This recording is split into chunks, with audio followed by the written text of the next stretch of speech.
Welcome to Rising Tide Startups, where today's most exciting solopreneurs share their startup stories. They also deliver tangible strategies that they would implement personally if starting their business over today.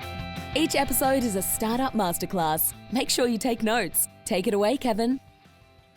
This is Kevin Pruitt with another episode of Rising Tide Startups, and my special guest today is Josh Dittrich. Josh, thanks for joining us on Rising Tide. Glad to be here, Kevin. Looking forward to the show. We are wrapping up a week here. It's a Friday afternoon here on the East Coast. And Josh, where are you sitting right now? I'm sitting right now in my office in Minneapolis. Well, I say Minneapolis because it's a habit. St. Michael, Minnesota. 40-degree weather. And hey, it snowed this morning and it's gone already. So that's my world. It is going to be your world probably until it gets cold enough that it would stick. But thanks again for coming on. So you and I are at a networking event. How would you introduce yourself to me? Kevin, great to meet you. My name is Josh. I'm an entrepreneur full-time. Recently exited a couple businesses in e-commerce, focused primarily on servicing brands that want to grow their business online and with an exit in mind. So a portion of what we do is helping brands that sell on Amazon see their 6, 7, 8-figure exit. And if it's not time for them to sell, we support helping them grow to achieve that perhaps the next year. So I am really anxious to drill down. We've done this show for this is heading into our 4th year, and I think this is the first Amazon FBA person we've had on as a guest, which is really kind of very surprising. Absolutely surprising. And so I really want to kind of unpack that because people have seen so many courses and short videos and things like that in this space. I mean, he's already smiling. I'm not even through the question yet. He's already smiling. So tell me, is it the beginning of the journey?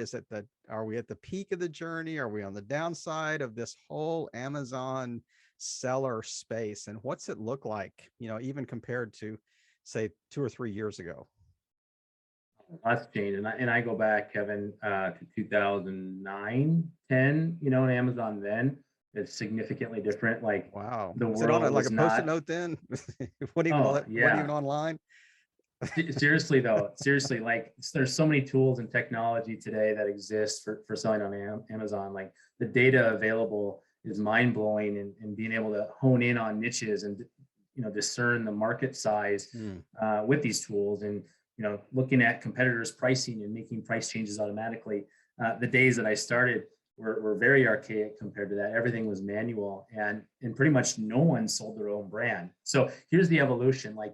Just put something on Amazon and you will sell it, right? And it'll be 4 bullet points, total, with 4 words on each bullet point and 2 images, right? And you would sell a crap ton of stuff. Right. And so the evolution, probably 6 years ago, 7 years ago, we were kind of on the front end of that in a business I was in, really converting from selling other people's stuff to selling their own brand, right? And so that movement has really happened in the last number of years, and that's the explosion we're seeing now with almost $15 billion raised to buy Amazon brands in the last 12, 18 months. So I would say we're probably in the middle with still lots of opportunity. I mean, 50% of people that start searching, online start at Amazon. So more than half of the population just goes to Amazon, and more than half of the revenue that Amazon generates on the marketplace for physical products are from sellers like me, right? Yep. And so that's fascinating math because the history of Amazon was never that in the beginning. Right. So still lots of opportunity, but it's harder than ever, right? So it comes with the territory. So I think that's going to kind of separate the proverbial men from the boys here. I mean, the people that are going to thrive are probably people that are doing it well and have good tools in place. And the ones that aren't are the ones that are saying, I just paid $50 for an online course and now I'm an Amazon seller. And then next week I'm going to be doing something else because this doesn't work, so to speak. Yeah. Lots of Facebook ads in my newsfeed about check out this course, teach you how to get rich. And that's a lot of the motivation behind people that want to eventually start something, right? It's unlimited earning potential and freedom of time or passive income. And that was my motivation once upon a time. Yep. how do I earn money in my sleep? Well, I wasn't a writer. I wouldn't be a good blogger for an affiliate, right? And so there's a few business models that you can make money in your sleep. And so that's kind of why I fell in love with Amazon. And it is so hard though, because the small guy still can compete with the biggest guys, because a small guy can pull out a sniper rifle and target a very, very small niche and go sell $1,000 a day and make 20% profit on that, right? And $200 a day might replace their full-time salary with one absolutely. product. For sure. And so that was where I started. It's like, oh, if I could get to $5,000 in sales a day, I'm going to quit my job. Well, we way surpassed that, and I was a side hustle guy, so I get it for sure. So it's interesting. I think I was watching another interview you had done online, just kind of prepping for this interview, and you were talking about the early days and how you said, I just want to start making money. I wanted to find ways to make money and passively. And I think I even heard the Amway word, in that journey, so to speak. So walk us through really quickly, what were some of the things that you actually tried that kind of pre-Amazon? Yeah, I still wear, this is kind of a poor one of the examples, tungsten rings. It was, back in 2000, when did I get married? 2008. So my wife, I spent a ton of money on her ring, but I'm like, honey, don't buy anything nice for me, because this is just tungsten, and this is $300 in the jewelry store, and I can get them from China for $6. And so, and then I'm like, well, maybe I should just buy a whole bunch of them and sell them. And so that was one failure. But the cool part was I had I don't know, I could probably fit 10 grand of inventory in, something this big. Yeah. And, if I sold all of them, Kevin, it would be, 150 grand worth of sales. And I'm like, geez, I could scale this right out of my basement. I don't even need to have a warehouse. This is awesome. Well, next thing you know, everyone had rings on Amazon for $7, $8, $9, $12. I'm like, well, if I'm paying $5 or $6 for this thing, there's no room for me to continue. So, that was one. I used to buy jerseys. I imported jerseys and like NFL jerseys. And this is kind of pre-understanding that the rules of engagement of product that were licensed could be potentially illegal. So, but you know what? I was walking right around downtown Minneapolis and trying to sell jerseys to the tailgaters. It's just how I am. I'm like, hey, there's Brett Favre, man. He played for the Packers, now plays for the Vikings. I'm going to go buy 100 of the Viking Brett Favre jerseys. I'm going to sell them like hotcakes. I did sell through them all, but I didn't replenish. I didn't buy any more. I was just wondering, as you said that, I'm thinking, how many Minnesota Packers jerseys did you sell? Yeah, I mean that facetiously, you got them from, we lived in the Middle East for a while, and the shoes that were sold were Adidas instead of Adidas. Oh my goodness. The B instead of the D, or it was Kansas Fried Chicken instead of Kentucky Fried Chicken. Oh my goodness. That's awesome. I mean, just a walking knockoff, right. of opportunities. So yeah. Well, you know what they say, good artists copy, great artists steal, right? So, I mean, the legal kind of stealing isn't so well, but I mean, we see it every day, right? Like when we launch a new product or, create a new brand inside of a category, it's very important to study your competition. And there's a lot of aspects of your competitors that really are appealing. And it's important to really hone in on what's working, right? And so it's a real deal. I think somebody wise once said a long time ago, there's nothing new under the sun, So I think there's it's interesting. And so as you entered this kind of the Amazon space, so late 2000s, maybe early 2010. So what did you, was it successful from the beginning? Did you have some kind of fits and starts? What was the kind of the journey? Because it seems like you've been pretty consistent in that space since then. Yeah, the best part is, Kevin, when you can build something big and get paid to learn and fail, right? So I worked for someone else and I learned all of this stuff on a salary that they paid me for, right? And I learned how to source product. I learned the technology side of e-commerce. I learned digital marketing, SEO, paid search, all these things. And I really loved it, So yeah, there was failures. It was very hard, but again, remember, it was like the old days of anything, right? Stealing candy from a baby. It was easier. Like we sold everyone else's product. We were on our own website and on Amazon, but on our own website, if someone would come to a water filter that we were selling that was a name brand, we just created a new product page that lets someone choose our brand over theirs, just like Target does in their stores, right? Up and up, right next to Advil, right? The brand name. And So we saw that, and I was in love with that idea, because the idea is, why do I have to pay more for something that's equivalent, right? Or similar. So that was how it was born in a different industry. So when I started, it was like, if I can do this in water filters, this very narrow, specific category, I can apply this concept to any product in any market, right? And now it's really about finding those right products in those right markets. So it was easier. But again, if I had to start right now, which is actually funny, because after we sold our brand, recent brand in March of 21, we quickly started a new brand, and we're still not profitable yet on products we've launched for 6 months, right? And so before we could launch a product that would be profitable from the beginning, but now it takes so much more capital. And capital is because you're investing in the advertising to get your product to begin to rank. Yeah. So ultimately, you're looking for that mix between sales coming from advertising and sales that are organic, and eventually that sort of is the model to make money. But yeah, it's so much harder, like anything, right? More competition. I thought you were going to say it was more expensive because it was capital intensive, because you had to order like larger quantities. You had to, I mean, you had a lot more front end costs, because to keep, like, cost per the per quantity lower, you can Sure. order 10,000. Well, you're not wrong about shipping that. case, so Yeah, you're not wrong about that. Like, to start out with one product, you need to have some startup capital, right? And you talk about this in your show. Obviously, this is important. But I think the key here is cash flow, right? So yes, I sold a bunch of stuff and I didn't make profit, but you have to remember, I have to have more inventory coming from China potentially before I even sell through this stuff. Right. So now I have this inventory, and I have that inventory on the water that I've already paid for. Yep. And so now it's not the first 10,000, it's the next 10,000. But here's the icing on the cake.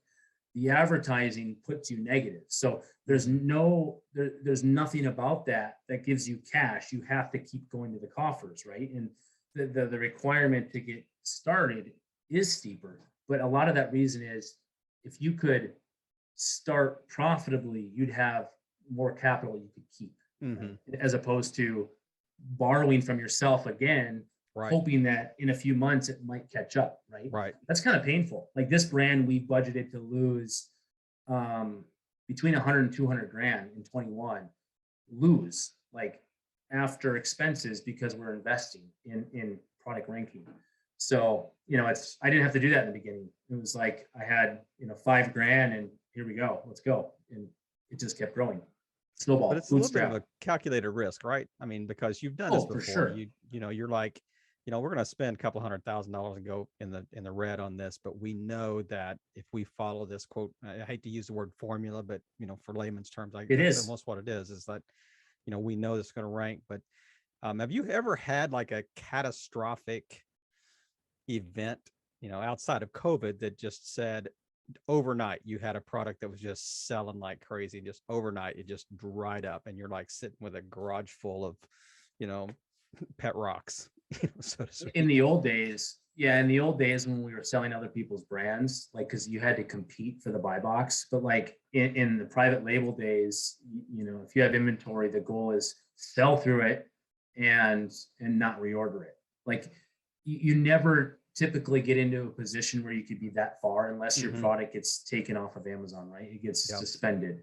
Now, we did have the account suspended for like 3.5 days, and the story there is quite simple. It's fraud. It was someone that bought something. It was a competitor, most likely, that said, I don't want you taking any of my market share. And they reported it as fraudulent or something.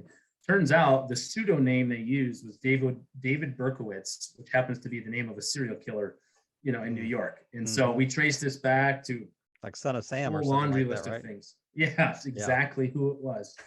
Yep. And I even hired a private investigator. So probably at the time, like 80 grand in revenue and 25,000 in profit.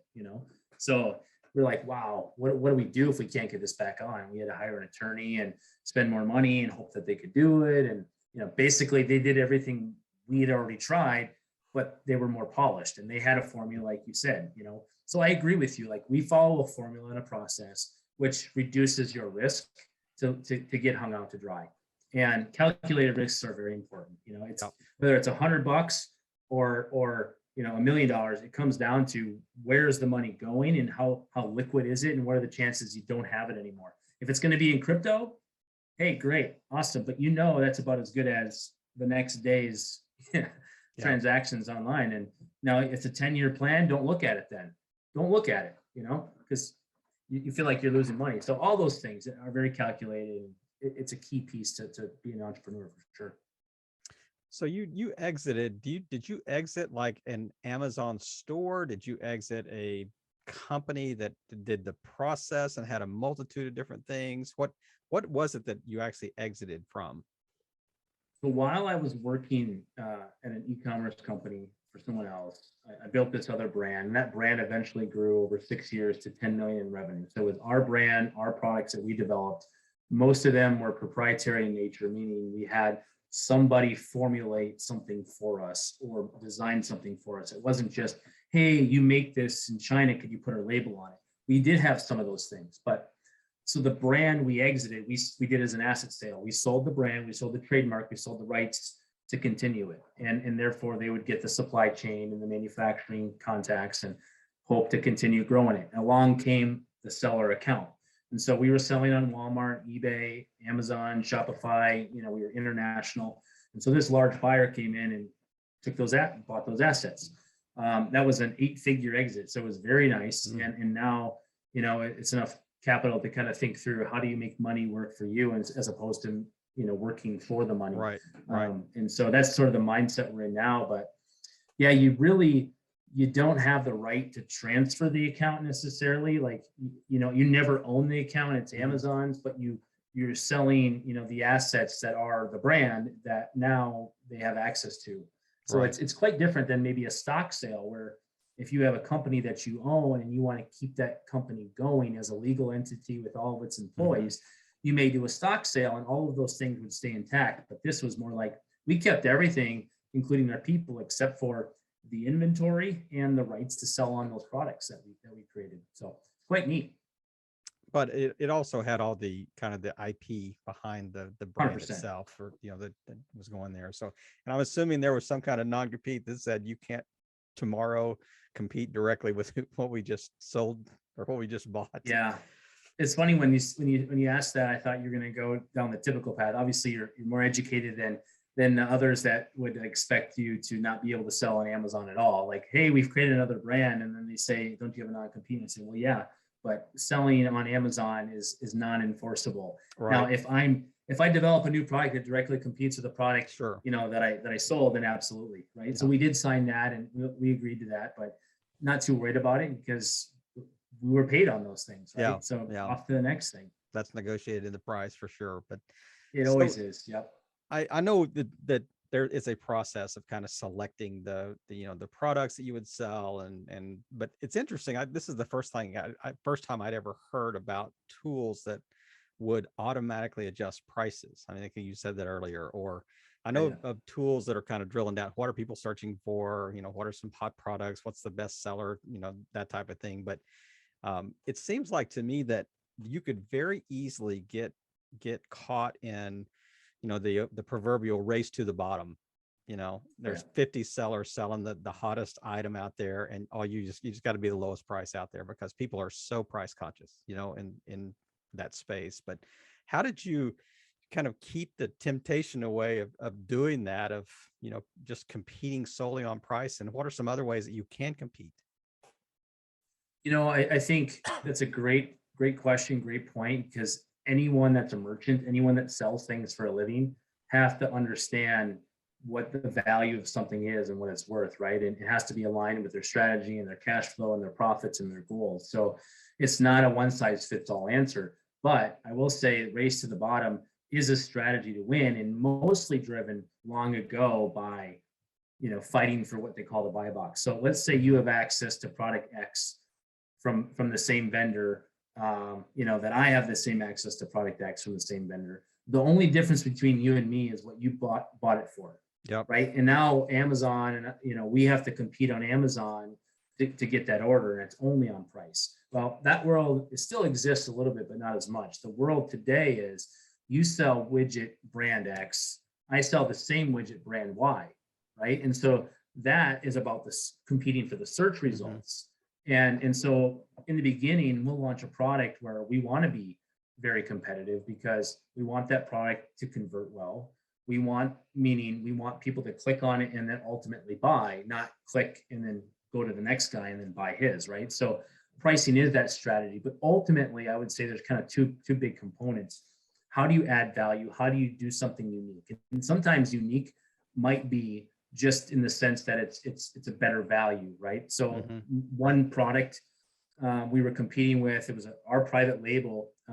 We did an 8-ounce solution that was concentrated. It's a liquid for a coffee machine. It was a coffee machine descaler. And the main brand, Keurig, had 14 ounces, and it was only one use. So not only did we do 2 uses versus their one, but their product weighed more, which means when Amazon goes to fulfill it, there was $1 advantage that I had for every unit that I sold, right? And so my product costs less. I could sell it for pretty much the same price, right? I didn't undercut on price, but I created more value. Yeah. So those are little things you can do, and those are more practical examples where you take and bundle things together to create this bundled value. But ultimately, we believe beyond that, it's about the brand and the listing and the perception of quality. Clearly, the product speaks for itself. I believe that customers shop this way. First, what is the best product that shows up when I'm searching for it? Meaning the reviews. Is it a 4-star, 4.3, 4.8? How many reviews do they have total? And then what is the price, right? But inside of that is, okay, this product has the same review as this guy. His price is a little better, but his listing, or his price might even be more money, but his listing is fabulous, right? It has a video. It shows me how to use it, right? Great graphics that say, it answers all the questions and the bullet points and the things that I want to know about it. That's a product differentiation. And the standards of that are getting harder. It's getting harder to be good at that. And, so you have to always be sharpening your blades to be able to cut through whatever it is, to be the best. And it just takes time, like anything, you harness that skill. So I've interviewed a number of different entrepreneurs that have had exits, in various industries. And it's interesting. Very rarely do they go back on, whatever their 2.0 version is of whatever they're going to do. Rarely do they go back in the same space. Often they do something completely different. I think that's just because their DNA is wired that way. So how are you wired? Well, I'm very much wired to start something and get the hands dirty, see it grow, see it begin to create lots of fruit, and find a great team or an individual that could manage it. And then get distracted by the shiny squirrel syndrome, or shiny butterfly syndrome, squirrel syndrome, and work on the next thing. I mean, I have a number of things I'm doing now. I have 5 kids, I have 3 businesses. So I'm just wired to be crazy, I guess. But I think ultimately it's about knowing what you're the best at. And for me, identifying opportunities and then rallying around those opportunities with a team that can support it, and so we can execute that vision, is where I've known that's my space. And that's why I have a business partner, and we are the perfect yin and yang, just like my wife and I are. She does a lot of things that I'm terrible at, that she does very well. And like my partner, he's the operational, technical, finance guy to make sure stuff gets done on time. And I'm the guy who has the ideas, and half the time they're crazy, half the time that means if it's half and half, that means sometimes they work, 50% of them work. And then, maybe out of that 50%, 80% of those, aren't the best idea, and it leaves you with something else, right? But I like to try things, and I think that's been my advantage. But knowing that our brand worked the first time, and the only reason we were selling is to take chips off the table, was enough of a reason for us to start brand 2.0. We have the formula, we're going to double down on it, we're going to do it again. And here's the thing, man, you create something that's worth something now, there's no guarantee tomorrow that's still alive and it's still worth anything. Right. So building something to a point and having an exit to be able to redeploy capital in other areas was just a strategy. We didn't plan on selling last year, but the money was flowing around so fast and the multiples were growing. We're like, this is a great offer, we should take it. So there is a limit of your resolve. that says, Oh yeah. if they want it worse than I do, there's a point in time that it just doesn't make sense to say no for sure. I know. You know, Yeah, there's but always a number, right? there's Everything's negotiable. that's right. Is that for sale? Well, that depends. That depends. Depends on how badly you want it. So, well, It's funny you say that. If it was that for sale, like you go to a store, everything's for sale. So it's like, it is what it is. But if you find something that's not necessarily advertised for sale and you ask for it, that's what you call off market deals, Yep. right? And Yep. the best ones can find those. And it's really in the buy. Like if you can buy something under market, like clearly you're doing something where you have an advantage. And I think that lesson applies to a lot of things in life. Well, that's a great segue to my next question. I mean, you just ended that statement. There was great lessons in life. So whether it's lessons you've learned along the way, or you've had mentors that have spoken into you, we want to really create a new segment in our interviews called the kind of the mentor moment. And give me one or two things that would be really germane to our audience and you think would be really helpful, but just things you've learned along the way that are just really key, nuggets that if you were trying to mentor somebody that's just starting out, what would be one or two things that would be really helpful to them, you think? Yeah, I mean, I learned early on that it's not all about the dollar, and that success is really a measure of what you see as value. And my success was really focused on worldly things, money and success or title. And I learned the hard way, and my marriage suffered, my kids suffered. And, having 5, it's quite different now. But, the first number of years, all I cared about was, traveling and building this business for someone else, and forgot about, God and serving and giving. And then also my wife and my kids, these are the most important things, not my business. So that was a lesson learned, but there's always a time to grind.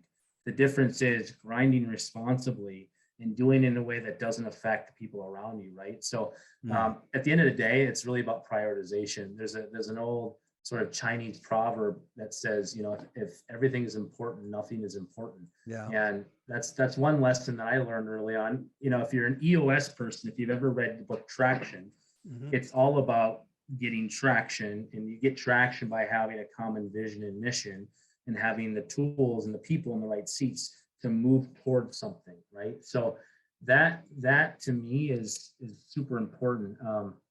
I just love pouring into young guys. I have a number of guys. I wish I had the opportunity to have someone pour into me like the way I have a chance to pour in others. And ultimately, it's like work hard, but learn as much as you can to apply that knowledge, but be okay with failing. Like some people never start something because they're afraid that it just might not work. And I have lots of failures until one worked. And I did want to stop. I'm like, I'm just wired this way. I got to build, but what the heck is it going to be? And for years, it was like, what am I supposed to do? I have this itch, right? But it really came down to just grinding, and working through it and trying things and being creative. But yeah, I appreciate the question.